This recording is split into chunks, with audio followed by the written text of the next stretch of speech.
Shalom, میرا نام خائم میلسپن ہے، میں ایک گلیلی ہوں۔ اقوام گلیل میں آپ کو خوش آمدید۔ ہم اس وقت جھیل گلیل کے کنارے کھڑے اور مجھے خوشی ہے کہ آپ اس مختصر وقت میں ہمارے ساتھ شامل ہوئے۔ ہم یہاں بہت کچھ کرنے والے ہیں، خوبصورت حمد و ثنا، گہری تعلیم اور یہ سب مصالحت کے موضوع کے تحت۔ ہم کچھ حیرت انگیز لوگوں سے ملیں گے جو دلوں کو جوڑنے والے ہیں، بلکہ سفر کا نہایت دلچسپ پہلو یہ ہوگا کہ ہم روایتی راستوں سے ہٹ کر ان مقامات تک جائیں گے جن کے نام بھی شاید آپ نے کبھی نہ سنے ہوں، جہاں تاریخ رقم ہوئی اور آج بھی نئی دریافتوں کی گونج دنیا بھر میں ایک تازہ خبر کی طرح پھیل رہی ہے۔ اس سفر میں ہمارے ساتھ شامل ہونے کا شکریہ۔ یہ سفر دلچسپ ہونے والا ہے، اپنی سیٹ بیلٹ باندھ لیجئے اور آئیے گلیل میں ایک مہم جوئی کا آغاز کرتے ہیں۔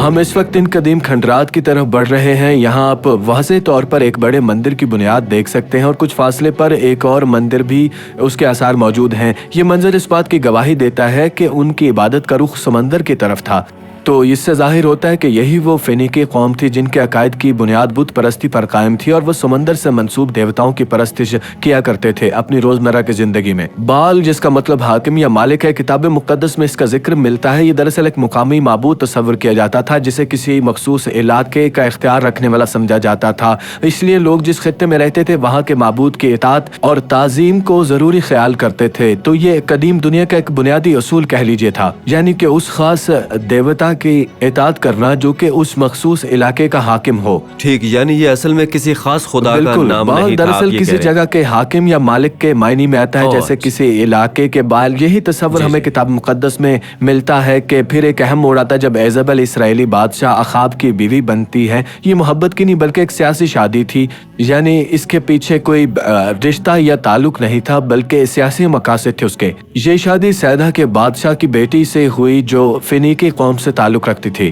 اور پھر ہوتا کیا ہے، عین ممکن ہے کہ اس شادی نے یہاں فینیکیوں کو اپنے اثر و رسوخ کو بڑھانے میں بہت زیادہ ساتھ دیا ہو، اور اسی طرح ایزابل کی سرپرستی میں اس شہر کو خاص عزت اور شان ملی ہو۔ نتیجتاً وہ بال جس کی پرستش کرتے تھے اسی علاقے میں اس کو لے آیا ہو، اور یوں یہ جنوبی خطہ بھی ان کے عقائد کا ایک طرح سے مرکز بن گیا ہو۔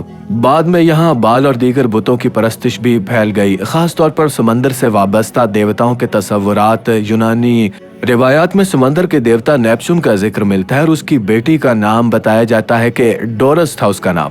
بعض لوگوں کا خیال ہے کہ شاید کچھ مقامی ناموں کی بنیاد اسی سے پڑی ہو، اگرچہ ایسے نام پہلے سے بھی رائج تھے۔ یہ سب ظاہر کرتا ہے مختلف تہذیبی اور عقائد ایک ساتھ دوسرے پر۔ تو حضرت الیاس اس پہاڑی پر تنہا کھڑے تھے، ایک شخص، مگر مقابلہ پوری سلطنت اور کنانی قوم سے جو بال اور دوسرے معبودوں کی پیروی کرتے تھے، اور پھر وہ اعلان کرتے ہیں کہ اگر بال ہی خدا ہے تو اس کی عبادت کرو۔ یہ منظر واقع حیران کن ہوگا ایک خدا کی سربلندی کے لیے۔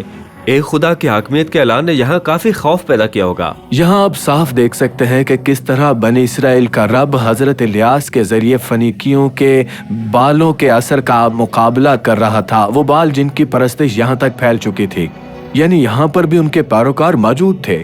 حالانکہ یہ سرزمین بنی اسرائیل کے قبیلوں کو دی گئی تھی، اور حضرت سلیمان کے دور میں بھی یہ جگہ خاص اہمیت رکھتی تھی جہاں سے بادشاہ کے دسترخوان کے لیے سامان مہیا کیا جاتا تھا۔ یہ جگہ نہ صرف قیمتی اشیاء کے لیے مشہور تھی بلکہ یہاں سے شاہی لباس، شیشہ سازی اور خاص پیداوار بھی مہیا کی جاتی۔ یہ سرزمین جسے رب نے بنی اسرائیل کے لیے مقرر کیا تھا وقت کے ساتھ بت پرستانہ اثرات کا مرکز سی بن گئی تھی۔ جی ہاں، پھر رومی دور میں جب یہاں یہ عظیم معابد قائم تھے، تاریخ ایک نیا موڑ لیتی ہے۔ آخرکار یہ سب مکمل طور پر تباہ ہو جاتا ہے اور یہ جگہ بالکل ویران ہو گئی۔ یہ جگہ ویران کھنڈرات میں بدل گئی۔ بازنطینی دور تک یہاں تقریباً کچھ بھی باقی نہیں رہا تھا۔ لوگوں کا یہاں آنا حتیٰ کہ عبادت کے لیے بھی انہیں مشکلات کا سامنا تھا۔ اسی دور میں جب دوسری جانب ایک بازنطینی کلیسیا میں ایک ستون دریافت ہوا جس میں ایک چھوٹا سا سوراخ یا کھلا ہوا حصہ تھا جو شاید کسی مذہبی مقصد کے لیے استعمال ہوتا تھا۔ اس ستون کے چھوٹے سے سوراخ کے اندر ایک مقدس شے محفوظ رکھی گئی تھی جسے ایک پتھر سے بند کیا گیا تھا۔ اس پر کندہ تھا کہ یہ گلگوتا کا ایک ٹکڑا ہے۔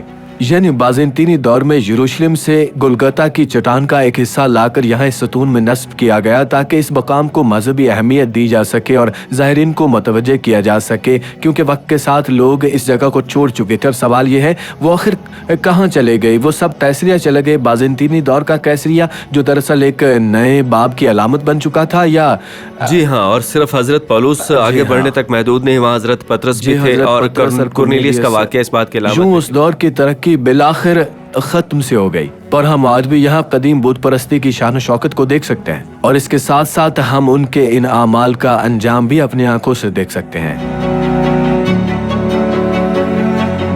ठीक है, तो हम इस वक्त खड़े हैं बिल्कुल समंदर किनारे उस बंदरगाह के करीब जो हजरत सुलेमान से मंसूब की जाती है। दुनिया में शायद यही एक जगह है जहां पूरी यकीन से मैं इशारा कर सकता हूं कि यह हजरत सुलेमान की बंदरगाह है, वो अजीम बादशाह जिनकी सल्तनत मिस्र के दरिया से लेकर दरियाए फरात तक फैली हुई थी, जिनकी हुकूमत का बोलबाला था मिस्र से लेकर फरात तक।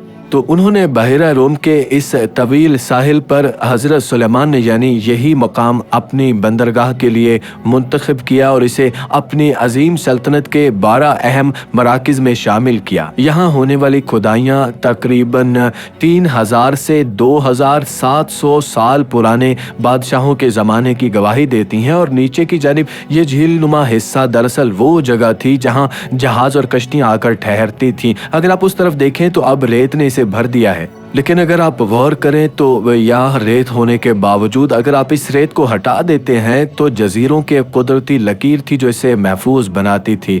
इसी रास्ते से मिस्र से आने वाली कश्तियाँ आसानी से यहाँ दाखिल हो जाती थीं और बंदरगाह तक पहुँच जाया करती थीं। ये कश्तियाँ इसी रास्ते से सीधी इसी लगून के अंदर आती थीं। इसी लगून और इसके आसपास के समुद्री हिस्से में आज भी डूबी हुई बेशुमार कश्तियों के आसार मौजूद हैं। कभी कभार गोताखोर नीचे जाकर इन बाकियात को देखते भी हैं। तो गोताखोरी और खुदाई में बहुत सारी ऐसी चीजें हमें मिलती हैं। यहाँ खड़े होकर हजरत सुलेमान की बंदरगाह पर हमें एक अजीब सा एहसास होता है, क्योंकि हमें पता है कि यही वो मकाम है जहाँ से हैकल सुलेमानी और शाही महल के लिए सामान लाया जाता था, खास तौर पर लबनान के देवदार के दरख्त। यही बंदरगाह उस अजीम मंसूबे का मरकजी रास्ता थी जहाँ से वो शान शौकत गुजर कर असल में यहाँ आखिर इस सरजमीन तक पहुँचती थी। पता, जब आप मोहब्बत में पढ़ने के बारे में सोचते हैं तो ये बात हैरत अंगेज लगती है, क्योंकि आखिरकार खुदा ताला भी यही चाहता है। वो चाहता है कि उसके फर्जंद उससे मोहब्बत करें, उस चीज़ से भी मोहब्बत रखें जिससे वो मोहब्बत करता है। दुनिया भर के सब लोग, चाहे वो लेबनान से हो, शाम से, अमेरिका या कनाडा से, वो सब उसकी कहानी को दरियाफ्त करें, उसकी मर्जी के साथ सुलह और हम आहंगी करें। ये नहीं कि सिर्फ उनकी ख्वाहिशात, क्योंकि उनकी ख्वाहिशात तो मिट जाएंगी लेकिन उसकी मर्जी हमेशा कायम रहेगी। आपका शुक्रिया, अगले हफ्ते मिलते हैं।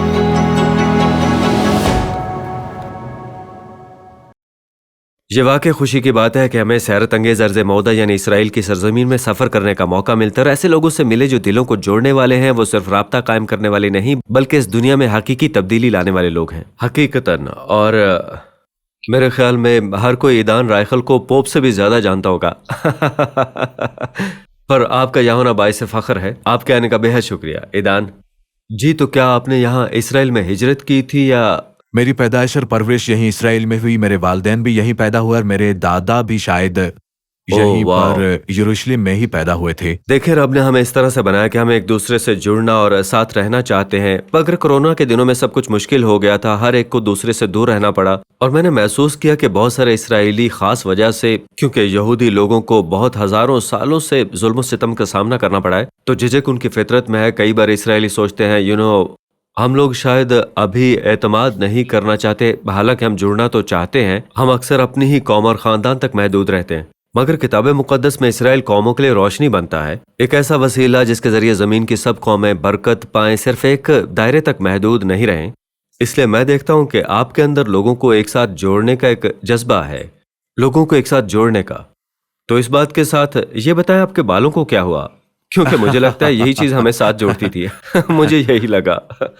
पहले तो आपके ड्रेड लॉक्स थे, है ना, वो लंबे लंबे हाँ, बाल। मेरे ड्रेड लॉक्स रहे हैं तकरीबन पूरे 15 साल और आर्मी की ड्यूटी खत्म होने के बाद नहीं रहे, इसलिए क्योंकि ये कोई बयानिया नहीं लगता, ना समाजी बयानिया, ना मुआशरती बयानिया। आप यूं पागलपन नहीं कर सकते, खासकर आर्मी की ड्यूटी के दिनों में जब आपको रोजाना सर को मुड़ना पड़ता है तो اور یہی میری کہانی ہے. اور جب میری پہلی بیٹی پیدا ہونے والی تھی تو تب میری بیوی نے مجھ سے کہا کہ چلو اپنے سر کو منڈوا دو. یہ بہت ہی اچانک فیصلہ تھا اور پھر مجھے ایسا کرنا ہی پڑا.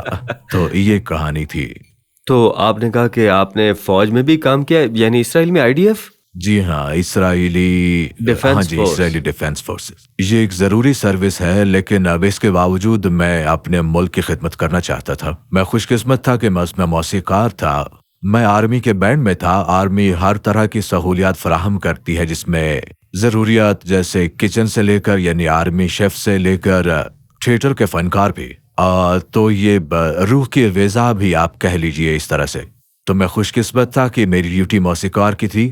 میں اس میں کی بورڈ پلیئر تھا، پیانسٹ تھا اور ایک اکارڈین پلیئر تھا. ایک کور بینڈ میں مطلب ہم لوگوں کے مختلف گانوں کو کور کیا کرتے تھے اور ساتھ میں سفر بھی کرتے تھے، خصوصاً سرحدی علاقوں میں. اور لوگ کہتے ہیں کہ بچے جو ہیں وہ سب سے زیادہ ایماندار ہوتے ہیں. داد دینے کے معاملے میں بھی تو وہ فوجیوں کو بھی پوری طرح سے بتا دیتے تھے کہ آپ کیسا بجا رہے ہیں، اچھے یا نہیں ہے.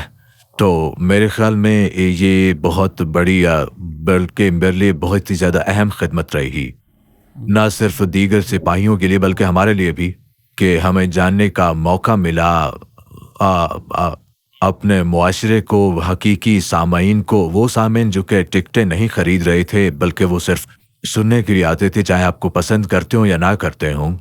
اور اس میں ہمیں بہت سی تکنیکی چیزیں بھی کرنا پڑتی، جیسے بہت ساری کیبلیں آپ کو لگانا پڑتی، آپ کو سٹیج بھی تیار کرنا پڑتا ہے. آپ یوں سمجھیں ایک چلتا پھرتا تھیٹر یا کہ ایک چلتا شو ہے.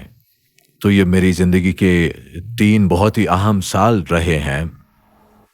ان 3 برسوں کے بعد میں اتنا خوش قسمت تھا کہ میں آگے کسی یونیورسٹی میں پڑھ سکتا. تو میرے خیال میں فوج کے اس تجربے نے مجھے بہت کچھ سکھایا ہے تعلیم و تربیت کے حساب سے. تو یوں کہیے کہ آپ آرمی کے بینڈ کے کپتان تھے اور اس کام نے آپ کو بعد میں شوز وغیرہ کرنے کا ہنر بھی سکھایا؟ نہیں، بینڈ میں میرا بنیادی کردار بس کی بورڈ پلیئر کا ہی تھا. مگر آپ یوں کہہ سکتے ہیں کہ یہی واحد جگہ تھی جہاں سے میں نے سیکھنا شروع کیا، کیونکہ یہ حقیقی نہیں تھا ان معنوں میں کہ نہ وہاں کوئی پروڈیوسر تھا، نہ ہی کوئی لوگ ٹکٹیں خرید کر آئے تھے.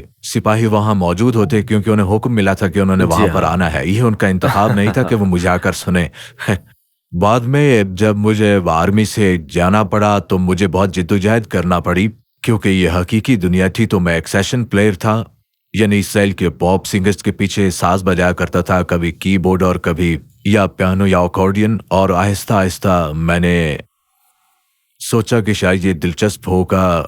ان دنوں میں یہ بات اتنی زیادہ عام نہ تھی کہ لوگوں کے گھروں میں چھوٹے چھوٹے اسٹوڈیو یا پروڈکشن ہاؤسز ہوتے ہیں، اس لیے ہمیں بہت ہی بڑے اور شاید بہت ہی اچھے قسم کے اسٹوڈیوز میں ریکارڈ کرنا پڑتا تھا.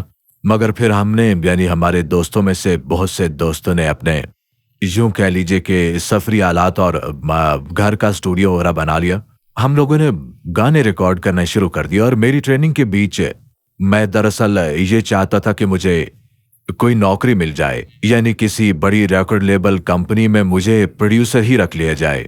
تو میں گانے لیتا تھا صرف ایک مکڑا اور ایک انترا، لوگوں کو یہ دکھانے کے لیے کہ میں مختلف گلوکاروں کے لیے گانے بنا سکتا ہوں. تو میں نے گلوکاروں کو اپنے بلانا شروع کر دیا ہوم اسٹوڈیو پر ریکارڈنگ کے لیے. ہر گانے میں مختلف موسیقار ہوتے اور ہر گانا مختلف طرح کے ماحول میں ریکارڈ کیا جاتا، اور اس سے مختلف ریلیزنگ کمپنیز کو بھیجتے صرف یہ دکھانے کے لیے کہ میں کس طرح کا کام کر سکتا ہوں. اور مجھے کچھ جابز کی آفرز بھی آئیں. اور پھر ہیلیکان ریکارڈ سے وہاں پر ایک گادی گیدو نام میں شخص تھا، وہ نیا ٹیلنٹ ڈھونڈتا تھا. اس نے کہا کہ مجھے تمہارا کام پسند آیا، شاید ہم کچھ نیا سوچیں گے اور ایک البم بنائیں گے جس میں کوئی گلوکار نہیں ہوگا بلکہ یہ ایک طرح سے کسی نغمہ نگار یا موسیقار کا البم ہوگا. یعنی عنوان نغمہ نگار اور موسیقار کا ہوگا جو مختلف گلوکاروں کو بلاتا ہے اپنے مختلف گانوں کو گانے کے لیے. اس طرح میرا پہلا البم وجود میں آیا جسے ایدان رائخل پروجیکٹ کہا گیا. وہی آپ کا پہلا پورا البم تھا. جی ہاں، واو. اس کا نام ایدان رائخل پروجیکٹ رکھا گیا. اور پھر یہ ایک طرح سے ایک بینڈ کا نام تھا. یہ بینڈ بھی نہیں تھا، یہ ایک ہی طرح کے لوگ نہ تھے، نہ ہر بار وہی ڈرمر، نہ ہر بار وہی گٹارسٹ، نہ ہی मगर ये मेरा ज़ाती नाम भी नहीं था और ना ही ये, मतलब जैसे कि आप कोई एल्बम सुनते हैं पॉल साइमन की भी, या यूं कह लीजिए जैसे आप इनका तकाबुल करते हो मूवी इंडस्ट्री के साथ, कभी कभार आप फिल्म को पहचान लिया करते हैं, यानी जैसे किसी फिल्म में डेंजल वॉशिंगटन हो या फिर स्टीवन स्पीलबर्ग कई हो, तरह तो के किरदार है ना। जी हाँ, तो ये यूं कह लें, ये एक तरह से एक डायरेक्टर का एल्बम था, ये इस तरह का एल्बम रहा था, ये प्रोड्यूसर का एल्बम था, ना कि किसी मरकजी गुलकार का। गुलकार इसमें एक अदाकार की तरह था जो कि मंजर। जी मेरे ख्याल में इसकी बहुत सारी वजूहात रही होंगी, लेकिन ये इसलिए भी बहुत अच्छा प्रोजेक्ट था क्योंकि आपको अपने आप को थोड़ा पस मंजर में ले जाना पड़ता है ताकि दूसरे सब लोग अपना हुनर अच्छे से दिखा सकें सोलो प्रोजेक्ट के मुकाबले, क्योंकि वो थोड़ा यकरुखी होता है, तो इसने इसको मजीद अच्छा बनाया इस प्रोजेक्ट को। जी, एक तरह से आप बिल्कुल ठीक कह रहे हैं कि आपको थोड़ा सा पीछे हट के रहना पड़ता है, लेकिन दूसरे अल्फाज में ये भी है कि एक डायरेक्टर के तौर पर स्टीवन स्पीलबर्ग ऐसा नहीं कि पीछे हट जाते हैं डेंजल वॉशिंगटन को आगे करने के लिए, उन दोनों की अपनी अपनी जगह है। ये अच्छा है, बहुत उम्दा। तो मैं बस इसके लिए गाने बना रहा हूँ और मेरे पास कुछ नहीं है वैसी ख्वाहिश कि मैं ये किरदार निभाऊं, तो मैं पस मंजर में जाता हूँ जैसा कि प्रोड्यूसर्स को करना पड़ता है कभी, और कुछ तो गानों में मैं बिल्कुल भी शायद नहीं हूँ। हमारे कुछ शुरू के गानों में, जैसे हमारा वो गाना है जिसका उन्वान है इन तलाक, तो उसमें बस एक गिटारिस्ट है और एक गुलकार है और मैं उसमें शायद कुछ भी नहीं कर रहा हूँ, सिर्फ उसको सुन रहा हूँ और अपनी हिदायत दे रहा हूँ। हाँ, अच्छा, मैं आपसे पूछना चाहता हूँ कि इसराइल में जिंदगी के अंदर बहुत से मुख्तलिफ हल्के और तबकात मौजूद हैं। मिसाल के तौर पर मजहबी लोग हैं और मजहबी लोगों के भी मुख्तलिफ किस्म के गिरोह हैं। यहाँ यशवा पर ईमान रखने वाले यहूदी भी हैं, आरामी बोलने वाले लोग भी, एथियोपियाई बरादरी भी, और इसी तरह फिनीकी और दूर दराज कई गिरोह भी मौजूद हैं। इन सब को एक जगह जमा करना ही अपने आप में बहुत बड़ा चैलेंज है, मगर आप इससे भी आगे बढ़ते हैं। आप मुख्तलिफ कबाइल और बरादरियों को जोड़ते हैं, लीबिया के गुलकारों से लेकर एथियोपियाई हार्क मौसीकी के फनकारों तक सबको एक प्लेटफॉर्म पर लाना, और मैंने ऐसी आवाजें पहले कभी नहीं सुनी और ना ही इन साजों की। तो इस सब को कैसे मुमकिन बनाया? इसराइल की तारीख में ऐसा नहीं हुआ, मुमकिन है हजरत दाऊद के जमाने में हुआ। जी हाँ, तो 80 की दहाई में मुझे याद है कि मेरी उम्र 20 साल की होगी, तब मैं तल अबीब की गलियों में चला करता था, तो मैं यही सोचा करता था कि ऐसा क्यों है कि रेडियो पर जो भी गाने बज रहे हैं वो हमारे रोजमर्रा के मुआशरे की अक्कासी नहीं कर रहे हैं। अच्छा, खैर यूं कह लीजिए कि ये काम अमेरिका में भी होता है। जब आप अमेरिका में सफर करते हैं तो आपको सुनने को सिर्फ बियॉन्से मिलती है या मैडोना मिलती थी उन दिनों में, मगर वहां पर चाइना टाउन भी है, कोरिया से भी लोग हैं वहां पर, इटली से भी आए हुए हैं, और अगर आप इन सब लोगों को मिलाकर कोई एल्बम बनाते हैं और उसे एक नई चीज के तौर पर प्ले करते हैं तो ये एक आलमी म्यूजिक स्टेशन जैसा बन जाएगा। और मैंने सोचा कि हम इसे अपने मरकजी मीडिया पर क्यों नहीं हिलाते, क्योंकि यही तो हमारा साउंड है। और मैंने सब गुलकारों से कहा कि वो अपनी मादरी जुबानों में गाए ताकि हमें सुनने के लिए कुछ नया मिले, और हैरानकुन तौर पर हमें इस तरह का साउंड मिला जिसे बाद में मेन स्ट्रीम मीडिया ने सराहा और ये गाने हर जगह पर चले। ये यूं लगा जैसे कि बिल्कुल गैर हकीकी हो, जैसे आप कहे कि न्यूयॉर्क में गाने रिकॉर्ड हो जिसमें चाइनीज सिंगर हो जो कैंटनीज में गा रहा हो, और फिर बेस वाला नाइजीरिया से हो, अकॉर्डियन वाला इटली से, वायलिन वाला पेरिस से हो, और कोरियन बेस प्लेयर अपने ही मुख्तलिफ अंदाज में बजा रहा हो यूं कह लें, और इसके साथ कॉन्गो प्लेयर अफ्रीका से हो, तो ये सब लोग मिलकर बियॉन्से को वो चार्ट्स पर पीछे छोड़ दें, क्योंकि इसका साउंड यूं होगा जो बिल्कुल तसव्वुराती हो। और मेरे ख्याल में हमारे मुल्क में जो लोग देखने वाले उनको बताना चाहता हूं कि यहाँ हर चीज जो नामुमकिन है वो यहाँ पर बिल्कुल मुमकिन है। ये बिल्कुल ऐसा है कि हम पले बड़े हैं एक तरह से एक बिल्कुल अकेले जजीरे पर, क्योंकि हमारी सरहदें हर तरफ से बंद है, यानी लबनान, उर्दन और सीरिया की तरफ से, और फिर एक तरफ समंदर है, और तब इंटरनेट भी नहीं हुआ करता था। तो ये एक ऐसा मुआशरा है जो कि अपनी तमाम हर तरह की ज़रूरियात को खुद ही पूरा करता है। तो मेरे ख्याल में ये यहाँ के किचन को भी बहुत इंटरेस्टिंग बनाता है, और ये बड़ा ही एक क्रिएटिव मुआशरा भी है, ख़ास तौर पर इसलिए भी क्योंकि यहाँ पर बजट बहुत ज़्यादा नहीं होता और ज़्यादा पैसे भी नहीं मिलते। तो मेरे ख्याल में पिछले ज़माने में आप किचन में भी और इस फील्ड में और हर तरह के आर्ट में ये देख सकते थे कि यहाँ पर बहुत ही ज़्यादा तनव्वु मौजूद है, और यही चीज़ फिर आपको मिलती है हाई टेक्नोलॉजी में भी देखने को। तो यूं कह लीजिए कि ये एक निहायत ही तख्लीकी मुआशरा भी है। جس کی وجوہات یہی ہیں۔ می آماکیم آپ نے کس سے متاثر ہو کر بنایا؟ جو عام رومانوی گانا نہیں جہاں لڑکیوں کو چھیڑتے ہوئے کوئی کہے کہ ارے سنو ہیلو خوبصورت تم کیسی ہو، یہ کافی اس سے بڑھ کر ہے۔ ہاں جی وہ تو می آماکیم۔ تو میں کتاب مقدس پڑھ رہا تھا اور اگستہ کرسٹی کا ایک بہت ہی مشہور قول ہے اور اس کا یہ کہنا کہ ہر طرح کی باتیں جو کہ اہم ہیں وہ پہلے ہی کہی جا چکی ہیں، اب ہمارے لیے صرف یہ باقی رہ گیا ہے کہ ہم انہیں اپنے زمانے کے انداز میں دوبارہ سے جی بیان کریں۔ بہترین محبت کے گیت تو وہ ہیں جو کہ پہلے ہی حضرت سلیمان نے وزل الغزلات میں لکھ دیے ہیں، آپ بس انہیں دہراتے ہیں اپنے موجودہ زمانے کے انداز میں۔ اسی طرح ماں مکیم یعنی گہرائیوں میں سے خیال آیا، مجھے یہ دلچسپ لگا کہ ہم گہرائیوں میں خداوند تعالیٰ کو پکارتے ہیں، انسان کو چاہیے کہ وہ خداوند تعالیٰ کو ہر روز پکارے۔ میری بیٹی نے ایک بہت ہی خوبصورت بات کہی، وہ 6 سال کی ہے، وہ میرے پاس سے کہنے لگی پاپا کیا آپ جانتے ہیں میں روزانہ خداوند تعالیٰ سے بات کرتی ہوں، حالانکہ ہمارا گھرانہ بالکل بھی مذہبی نہیں ہے یوں کہہ لیں۔ وہ کہتی ہے کہ میں روزانہ خداوند تعالیٰ سے بات کرتی ہوں اور جب میں بات کرتی ہوں تو میری زبان بھی نہیں ہل رہی ہوتی۔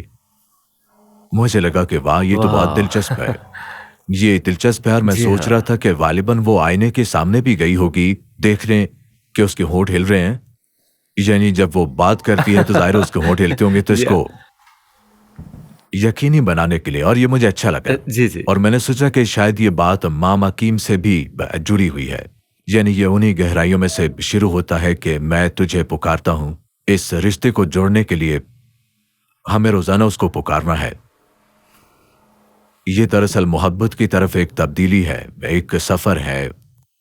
ہم چاہتے ہیں کہ ہم وہی رومانیت، وہی جذبہ ہمیشہ قائم رکھ سکیں کہ ہم اپنے شریک حیات کے لیے ویسی ہی محبت بھری باتیں کرتے ہی رہیں، پر رشتہ ہمیشہ ایک جیسا نہیں رہتا، یہ وقت کے ساتھ ساتھ بدلتا بھی رہتا ہے، کیونکہ یہ صرف آپ کی محبوبہ نہیں، یہ آپ کے بچوں کی ماں بھی ہے، تو یہ چیزیں بدلتی رہتی ہیں، اور چیلنج یہ ہے کہ اسے برقرار رکھا جائے کسی بھی طریقے سے، خاص طور پر رومانوی انداز اور جذبے سے، یعنی اپنے جذبات کو۔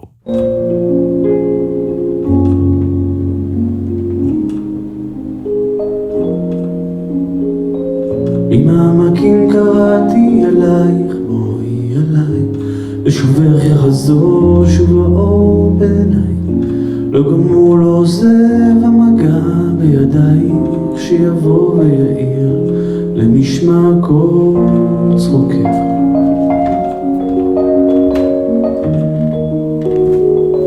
ממעמקים קראתי אלייך, בואי אליי, מול ירח מאיר הדרכך שוב אליי, נפרסו ונמסו מול מגע של ידייך, באוזנייך לוחש שואל, מי זה קורא לך הלילה הקשיבי, מי שר בקול אלייך אל חלונך, מי שם נפשו שתהי מאושרת, מי ישים יד ויבנה את ביתך, מי ייתן חייו ישימה מתחתייך, מי כעפר לרגלייך יחיה, מי יאהבך עוד מכל אוהבייך, מי מכל רוח רעה יצילך, ממעמקים.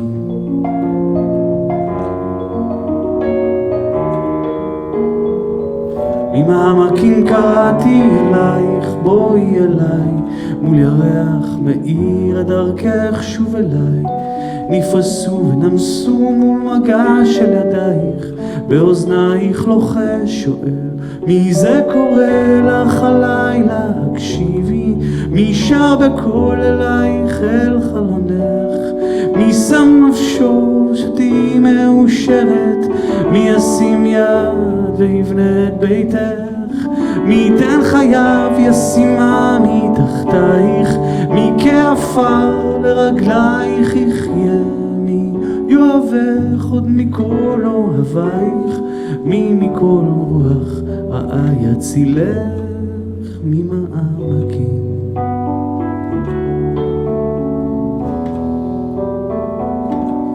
מי יאהבך עוד מכל אוהבייך, מי מכל רוח רעה יצילך, ממעמקים.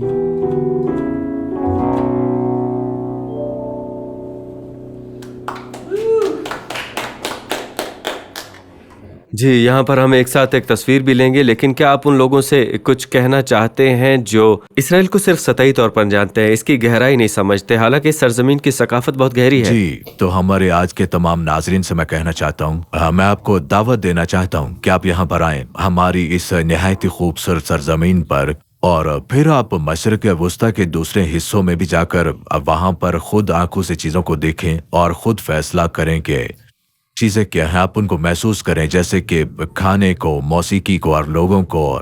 बगैर कोई राय लिए हुए यहाँ पर आए, फिर बाद में कोई भी राय कायम कीजिए, यही अच्छा है। तो आज की शफात ये है, यूएल बाब 2 आयात 17 और 18 और आयात 27 से लेकर 32 आयत तक। जो काहिन खुदावंद ताला की खिदमत करते हैं वो दहलीज और मस्बे के दरमियान खड़े होकर रोएं और कहें, ऐ खुदावंद ताला, अपने लोगों पर रहम कर, अपनी मीरास को मलामत के लिए ना छोड़ के कौमें उन पर हुकूमत करें। क्यों कौमें लोगों में ये कहें कि उनका खुदा कहाँ है? तब खुदावंद ताला अपनी जमीन के लिए गैरत दिखाएगा और अपने लोगों पर रहम करेगा। फिर तुम जानोगे कि मैं इसराइल के दरमियान हूँ, मैं ही वही खुदावंद ताला तुम्हारा खुदा और मेरे सिवा कोई और नहीं। इसके बाद मैं अपनी रूह तमाम इंसानों पर उंडेल लूंगा और तुम्हारे बेटे और बेटियां नबूवत करेंगी, तुम्हारे बूढ़े ख्वाब देखेंगे और तुम्हारे जवान रोया देखेंगे, और अपने खादम और खादमाओं पर भी उन दिनों में अपनी रूह उंडेल लूंगा। मैं आसमानों में इजायबात और जमीन पर निशानियां जाहिर करूंगा, खून, आग और धुएं के सुतून। सूरज तारीकी में बदल जाएगा, चांद भी उस अजीम और मुहीब दिन से पहले जब खुदावंद ताला का दिन आएगा। और ऐसा होगा कि जो कोई खुदावंद ताला के नाम को पुकारेगा निजात पाएगा, क्योंकि कोहे सयून और यरूशलेम में रिहाई होगी, जैसा कि खुदावंद ताला ने फरमाया है।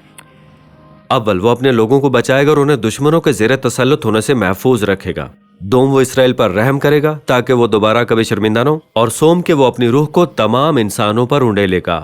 वो आसमान और जमीन में अपने अजायबात दिखाएगा, और जो कोई खुदावंद ताला के नाम को पुकारेगा वो निजात पाएगा। तो कोहे सयून और यरूशलेम में रिहाई होगी, और उन बाकी मांदा लोगों में भी जिन्हें खुदावंद ताला बुलाता है। यकीनन आपको मजा आया होगा, क्योंकि मुझे तो बहुत आया। तो आपको सबसे ज्यादा क्या पसंद आया? क्या वो आम रास्तों से हटकर किए गए तजुर्बात थे? क्या ये उनमें से किसी एक शख्स से मुलाकात थी जो कौमों के दरमियान पुल बनाने वाले हैं? क्या वो अच्छी तालीम सुनना था या इबादत का हिस्सा? जो हिस्सा आपको सबसे ज्यादा पसंद आया, प्लीज अपने कमेंट्स में नीचे जरूर लिखिएगा। हम इसे गुफ्तगू बनाना चाहते हैं। मैं जानता हूँ आप में से बहुत से इसराइल नहीं आ सकते, पर आप जानते हैं ये सूरत हाल बदलने वाली और बहाली का अमल जारी है, और ये बहाली होकर रहेगी। तो अगर आप इसका हिस्सा बनना चाहते हैं जो खुदा ताला करें, अगर आपने दिल में गलील के मालिक की तरफ से मसालियत में शरीक होने की एक पुकार महसूस की, तो जरूर इस पैगाम को अपने दोस्तों और खानदान के साथ शेयर करें, यानी हमारे इस पैगाम को सब तक फैला दीजिए ताकि वो भी अगले हफ्ते हमारे साथ हों। ओके, और लाइक का बटन क्लिक कीजिए, हमें सब्सक्राइब कीजिए, ठीक है? आगे बढ़े, इस बादशाही के काम में एक बीज बोए। आमीन। कॉमनवेल्थ इसराइल की खिदमत के साथ मिलकर ताउन करें। मैं आपसे दरखास्त करता हूँ इसकी। अगले हफ्ते अपने पूरे खानदान के साथ हमारे साथ शामिल हों। गलील से आपके लिए बरकत।